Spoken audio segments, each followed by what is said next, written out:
chez Garib. Allez, la dernière chance qui peut rester à Garib, ce serait de rester non pas à côté, d'accepter d'être juste derrière et puis de retenter de démarrer derrière. Voilà, de se relâcher un petit peu pour essayer ensuite de repartir. Ces Espagnols qui essaient maintenant de partir au train, de le fatiguer avant le sprint, mais s'il reste derrière, le Marocain, pourquoi pas. Oh là là. C'est étonnant cette arrivée. Ils vont tout donner, ils vont entrer bientôt dans le stade. Regardez-moi ça, ils sont tous les deux ensemble alors qu'ils vont rentrer dans le stade. C'est une arrivée superbe, le stade est déjà confortablement garni pour l'arrivée de ce marathon. Garib en vert pour le Maroc, Julio Rey pour l'Espagne. Il repasse devant, il lutte, hein. C'est terrible ça. Ça y est, Garib qui essaye encore de lancer le sprint. Julio Rey a l'air de coincer un tout petit peu. Oui, c'est sûr, c'est le Marocain.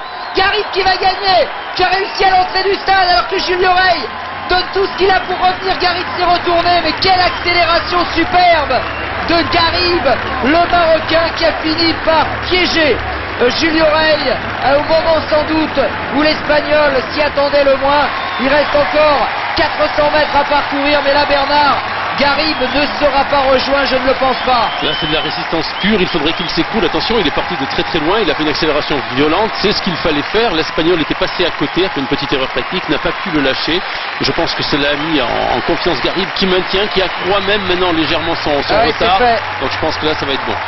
Garib qui avait commencé le marathon à Rotterdam, il avait pris la 6e place, eh bien va devenir champion du monde et apporter une 2e médaille d'or au Maroc après celle d'Hicham El Guerrouj.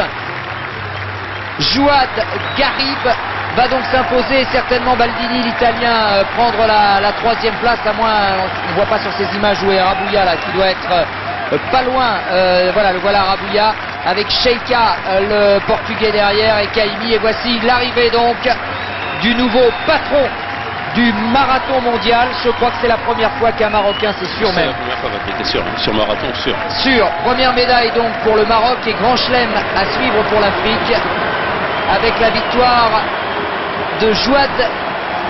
Voilà, c'est fait, 2h38 minutes, 2h08 minutes et 31 secondes. Superbe victoire donc pour Jouad Garib. 2e place pour l'Espagnol Julio Rey qui aura longtemps rêvé de succéder à Anton et à Martin Fies.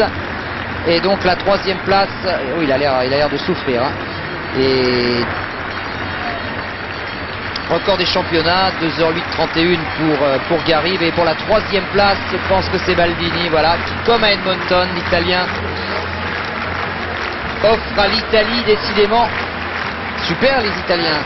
Nouvelle médaille de bronze pour Baldini, le doigt levé. 4e place pour le japonais. Et non, il est battu par Sheika, le portugais. 4e. 5e Arabouya, Japon. Et 6e Kaimi, Italie. Les Italiens qui sont, pour regarder le classement des autres, mais qui peuvent être bien partis pour remporter la Coupe du Monde de marathon. On additionne les temps, donc indépendamment des places, il suffit qu'un athlète soit très loin et là ils ont déjà 2 chronos intéressants. Bien sûr. 2:08:31, il n'en revient pas. Jouad Garib apporte donc au Maroc sa 2e médaille d'or. Et vous voyez qu'ils sont quand même très entamés à l'arrivée là. C'est, je pense, l'Italien Kaimi qui reste au sol, le premier Sud-Africain qui en termine maintenant. Oui, c'est un petit peu plus difficile maintenant. Sister, en 2h10 un peu plus pour le Sud-Africain Sister. Et voilà Mike Rotich, vous voyez c'est terrible. Hein. Mike Rotich qui était tout à l'heure en position de remporter ce marathon et qui désormais brisé après avoir été déposé par beaucoup de concurrents, donc termine au tout petit trot ces 42 km en 2h10 minutes, et puis ensuite Ramallah et puis encore d'autres marathoniens qui en terminent. Et toujours pas de Français, ça a été dur pour nos représentants. C'est vrai que Driss Elimer n'a pas tenu longtemps. On s'imaginait que Driss pouvait réaliser quelque chose de bon, mais ce n'était pas son jour aujourd'hui. Non, vous avez le marathon qui est une épreuve très spéciale, vous pouvez venir, l'état de forme parfois vous surprend, vous essayez de planifier, mais c'est très difficile malgré toutes ces tentatives d'arriver à réussir exactement venir en forme le bon jour et à trouver la bonne période. Je crois que cela est possible sur toutes les autres distances. Sur toutes les autres distances, vous pouvez avoir des séances références des séances d'entraînement qui, lorsque vous les réussissez, vous font penser que sur marathon, c'est très très difficile. Vous ne pouvez pas réellement avoir de séance référence. Il faut toujours la situer, même si vous la réussissez, dans un contexte qui, lui, est à évaluer de manière plus ou moins subjective. C'est ce qui fait le charme de cette discipline, de toute façon. Alors, Nelson, eh bien, vous allez nous faire découvrir bien le nouvel Hicham, mais le Hicham du marathon. Je dois vous dire, Patrick Jouad, il a voulu venir à la télévision française avant de faire son tour d'honneur. Donc ça, je crois qu'on peut vraiment le remercier. Jouad, 1000 fois bravo pour ce marathon dans Paris.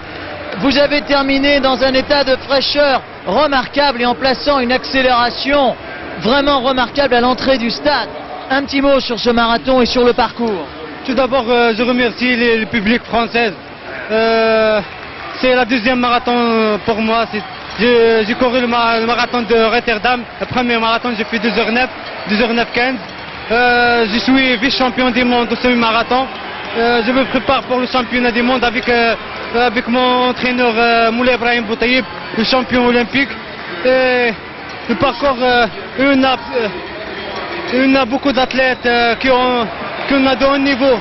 Et pouvoir voir approchez-vous, votre dernier tour de pique. Oui, oui. Il y a des athlètes de haut niveau. C'est le championnat du monde. Tous les athlètes sont au niveau. À égalité au départ, oui. Oui. Nelson, oui, Patrick. Excusez-moi, juste l'arbitre Zéroal rentre dans le stade. Pour moi, ce parcours est très facile. J'attends le 30 km et après je pars. Bah écoutez, si le parcours est très facile, je ne sais pas. Enfin, en tout cas, vous avez parfaitement maîtrisé la situation. Merci de nous avoir répondu si vite et place à votre beau tour d'honneur. Au revoir, Jouad. Merci à vous. Et bien voilà, superbe Jouad Garbi, alors qu'on a vu l'arbitre Zéroal qui rentrait dans le stade et qui sera, Bernard, le premier Français classé dans ce marathon. Et puis donc si Jouad Garbi a bien maîtrisé le parcours, moi j'ai mal maîtrisé le japonais puisqu'il s'agit d'Abou Raya et non pas Rabouya. Abou Raya qui termine à la 5e place. Merci mes amis du SMS. Voilà l'arbitre Zéroal. Pour l'arrivée, il arrive à limiter un petit peu, ça va. Ce n'est pas encore une arrivée terrible, comme le marathon en réserve parfois. Ils ont eu de la chance avec la température. Ouais. Je n'ose imaginer si la canicule était restée. Oh, il termine épuisé l'arbitre en plus de 2h14. Acclamé par le Stade de France, mais que c'est dur d'en terminer. Petite déception quand même pour les marathoniens. On attendait certainement un peu mieux de l'équipe de France. Le marathon fait appel aux énergies profondes, donc il faut véritablement être bien, être très très frais, être très en rythme et être très frais. Donc c'est pour ça que la notion de cycle d'entraînement est un petit peu gommée au détriment peut-être de cet aspect de fraîcheur qui doit être visualisé de manière beaucoup plus instinctive. Les repères n'existent pas. C'est pour cela que souvent ce sont des gens d'instinct qui gagnent le marathon. Souvent c'est des gens qui sont surpris aussi par leur état de forme. Donc vous avez beau aligner tous les records personnels que vous voulez au départ d'une course. Allez Hakim, tu arrives, c'est bien. Hakim Bachi. Cela ne suffit pas. Et c'est vrai que sur le papier, l'équipe de France avait de superbes records qui laissaient espérer même de remporter cette Coupe du Monde. En tout cas, c'est un débutant, hein, il l'a dit à Nelson. Hein. Son deuxième marathon, hein, c'est quasiment un débutant qui remporte le titre de champion du monde. Et Hakim Bachi donc qui termine, alors que Nelson, vous êtes avec l'arbitre Zéroal qui, j'imagine, va nous expliquer combien il a souffert. C'était dur ce marathon. Hein. Oui, j'imagine, l'arbitre, que ce marathon a vraiment été une expérience unique, mais également très très dure. Vous terminez premier français, c'est déjà une belle satisfaction. Un petit mot sur cette course. Cette course était très mouvementée. Il y avait beaucoup de gens sur le parcours. Ça nous a vraiment, ils ont beaucoup encouragé. Donc on a fait le maximum. C'était une course, c'était avec des relances. Bon, sur la fin, moi, de ma part, j'ai craqué un peu, mais bon, j'ai essayé d'aller jusqu'au bout, quoi. C'est l'essentiel pour le marathon, quoi. Est-ce que c'est un des marathons où vous avez vu le plus de spectateurs au bord de la piste, enfin au bord de la route? Ah ouais, donc moi, sur la route, c'était vraiment, sur le parcours, c'était vraiment plein du monde, et c'est parmi les meilleurs marathons, parce que j'ai fait des championnats du monde à Edmonton et tout ça, et là c'est vraiment magnifique, quoi. Merci beaucoup Larbi, et bravo quand même, merci de nous avoir répondu. Larbi Zerwal, donc le premier Français dans ce marathon des championnats du monde, remporté par le Marocain Jouad Garib devant l'Espagnol Julio Rey et l'Italien Baldini. On va tourner une petite page de publicité, mais maintenant c'est sur la piste que l'athlétisme va se dérouler avec, je vous l'ai dit, finale de la longueur d'âme, les relais bien sûr, et la grande finale tout à l'heure du relais 4 x 100 mètres féminin. Tout de suite.